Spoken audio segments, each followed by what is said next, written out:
Hello అండి, welcome to my channel. నేనైతే morning బెండకాయ ఫ్రై అయితే చేశానండి. అంటే క్యారేజీ కట్టాలి కదా పొద్దున్నే, బెండకాయ వేపుడు, అలాగే పొటాటో చిప్స్ ఉంటాయి కదా, అవి క్యారేజీకి అయితే పెట్టాను. ఒక్క కర్రీనే చేశానండి. రైస్ అయితే ముందుగానే ప్రిపేర్ చేసేసాను. కుక్కర్లో వండుతాను నేను ఎప్పుడు, కానీ కుక్కరు మాడిపోయింది ఎందుకనో నిన్న, అందుకని చెప్పి నేను ఇలా నార్మల్గా వండాను. ఇప్పుడైతే ఈ క్యారేజీ కట్టేసినామంటే మిరియాల పాలు అయితే కాసానండి. మిరియాల పాలు ఎందుకంటే మా పెద్దమ్మాయికి జలుబు చేసేసింది, అందుకని చెప్పి మిరియాల పాలు అయితే ప్రిపేర్ చేశాను. ఇవాళ పొద్దున్న టిఫిన్ వేయలేదు, అంటే డైలీ నేను ఒక్కోసారి వేయను, ఒక్కోసారి వేస్తాను. అందుకని క్యారేజీ కట్టిన తర్వాత కొంచెం రైస్ అయితే తింటానంటే ప్లేట్లో పెట్టి కర్రీ అయితే వేసి ఇచ్చాను.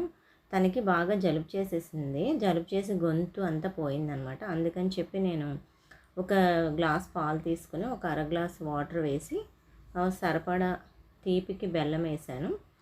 మామూలుగా నార్మల్గా కొంచెం మిరియాలు తీసుకుని దాన్ని బాగా నూరేసి పాలల్లో వేసేసాను. చాలామంది మిరియాలు వేస్తారండి, మిరియాలు వేస్తే మనకి రసం అనేది దిగదు, అందుకని చితకొట్టి వేసుకోవాలి. అలాగే పాల మీద వచ్చిన మేగడంతా తీసి స్టోర్ చేసి నేను వెన్న చేస్తానండి.